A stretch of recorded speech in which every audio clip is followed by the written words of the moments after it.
tanto, los judíos no se llenan de culpa. Los cristianos estamos llenos de culpa. Digo porque igual, a pesar de que no me considero cristiano, igual esas son cosas que de repente no salen.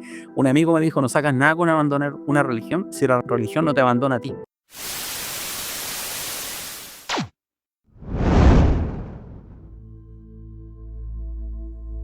¿Quién dio la Torá? Éxodo 24 dice, entonces Jehová dijo a Moisés, sube al monte y te daré, y espera allá y te daré, no dice te soplaré, te inspiraré, te daré las tablas de piedra, la Torá, los mandamientos, ¿ok? Aquí dice, Beja Torá, Beja Mitzvot, perdón, Beja Mitzvah, el mandamiento, porque el mandamiento es el todo, o sea, todos los mandamientos también en la Biblia se habla como el mandamiento, que escribí para tus enseñanzas. Este versículo es absolutamente claro. Además, la Torá fue entregada no en cualquier momento, fue entregada en el Shavuot. Lo voy a explicar ahora. Luego, Nehemías, por favor lean el capítulo 9 de Nehemías, que es muy interesante. Nehemías, entendiendo que el pueblo se estaba portando mal, hace una reflexión de todo lo que le había dado Dios al pueblo. Nehemías 9:13 dice, le diste preceptos justos. Yesharim en realidad no es justos, es honestos. Y los preceptos aquí es mishpatim. Luego le diste Torah emet, verdadera. Y le diste jukim, mishbot y mandamientos buenos. Si tú te fijas, aquí está mencionando, casi siempre menciona jukim, mishpatim y mitzvot. Los edot es un poquito aparte, pero son los mandamientos que tienen que ver con los moedín.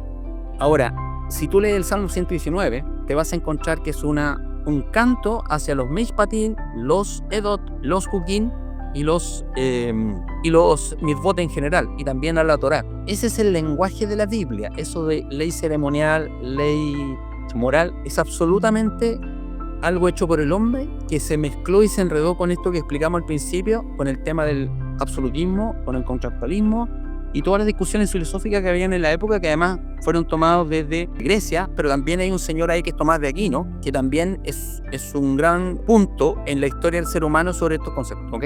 Ahora, ¿cuándo se le dio la Torá? ¿Cuándo Dios le dio la Torá al ser humano? Se lo dio en Shavuot. Shavuot significa semanas, no significa Pentecostés. Aprovecho de aclarar que en el Pentecostés o ese Shavuot que ocurrió después de la ascensión del Mesías, el 100% de los participantes eran judíos. No había cristianos porque no existía el cristianismo. El cristianismo empezó a existir del siglo II en adelante. El hombre del pueblo de Israel pasa a ser, el hombre y la mujer, por supuesto, todo el pueblo, pasan a ser personas libres y por lo tanto necesitan autorregularse. Y esa autorregulación, en este caso, qué mejor, viene de Dios, por lo tanto esa regulación es perfecta, no tiene el hombre que estar preocupándose de nada.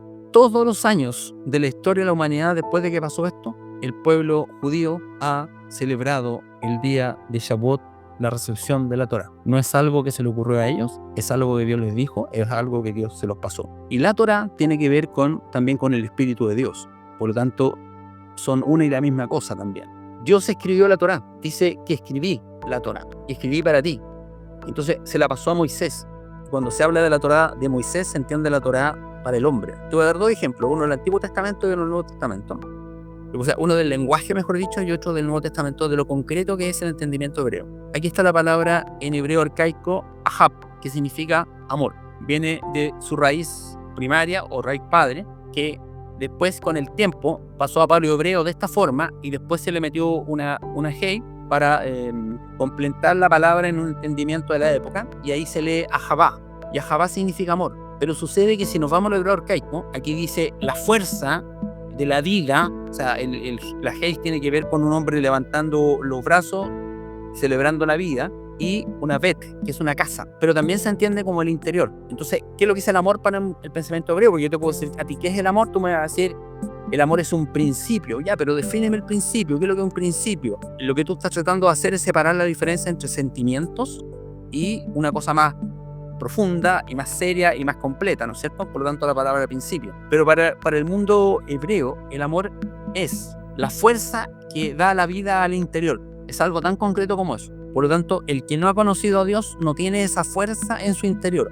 Y ojo, hay una psicóloga hace poco de apellido Roja que escuché, que es española, que dice que la depresión tiene que ver con la falta de amor. Y la fuerza, la energía que te da para vivir en tu interior, ese es el amor a Dios. La persona que conoce a Dios y utiliza esa fuerza, por supuesto, es menos susceptible a tener alguna depresión. No quiere decir que una persona que tenga depresión se tenga que sentir culpable, porque ese es otro tema. En el judaísmo no existe la culpa, existe la responsabilidad, porque la culpa no te permite mover, en cambio la responsabilidad sí. O sea, pequé hoy día, listo, pequé, bueno, no estoy menospreciando que pequé, estoy diciendo pequé, bueno, ¿qué puedo hacer si ya lo hice? En el sentido de cómo lo mejoro. Y ahí tiene que ver con el caminar y tiene que ver con el camino que yo quiero caminar, que es el camino justo. De hecho, la palabra arrepentimiento, en estricto rigor en hebreo no existe, porque la palabra techuvá es volver, es caminar de regreso.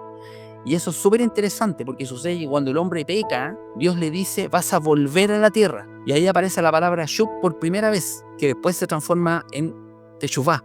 O sea, el hombre está como condenado o a volver a la tierra o a volver a Dios. Por lo tanto, entender qué significa volver a Dios es hacer techuvá. Y por lo tanto, entender bien el concepto de techuvá, que lo podemos explicar en alguna reunión, pero eso es prácticamente la reunión. No tiene que ver con arrepentimiento. De hecho, la palabra arrepentimiento, de alguna forma, está dibujada en el libro de Jeremías como un respiro, como un suspiro. O sea, es una pequeña meditación, dice, no, tengo que volver atrás y tengo que volver al camino de Dios. Pero ese instante podrías considerarlo como el arrepentimiento. Pero techuvá significa la acción completa de caminar, de volver a Dios. Que un día te caes y un día te levantas y vuelves a hacer el camino. Por lo tanto, los judíos no se llenan de culpa. Los cristianos estamos llenos de culpa. Digo porque igual, a pesar de que no me considero cristiano, igual esas son cosas que de repente no salen. Un amigo me dijo, no sacas nada con abandonar una religión si la religión no te abandona a ti. Me pareció muy inteligente.